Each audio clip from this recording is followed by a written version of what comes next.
Alright, ngayon po kuha tayo ng update sa Antipolo. May live report doon si Dano Tingkungko. Dano, ano bang mga na-encuentro nyo, mga na-encounter nyo dyan na sitwasyon at problema? Kung meron man?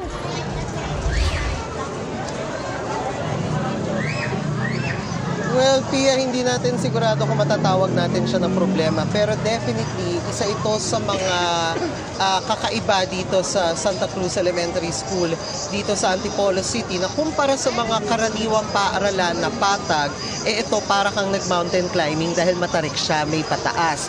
Yun nga lang, mas ramdam yung tarik at yung taas ng paaralan, lalo na nung special voting hours kanina para sa mga PWD, mga may kapansanan, mga buntis at mga senior citizen. Kanina ay sinubukan natin yung kumaga walkthrough or time in motion para tingnan kung ano yung magiging proseso nung pag-akyat doon sa pinakadulo na bahagi ng paaralan kung ikaw ay senior citizen at ikaw ay boboto within the voting hours na pwedeng maging mas malala habang umiinit sa maghapon kung hindi ka umabot doon sa window na yon na 5 to 7 a.m.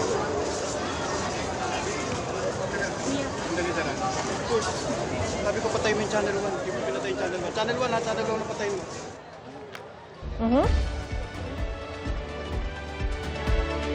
Alright, maraming salamat. Dano Tingkungko mula po sa Antipolo.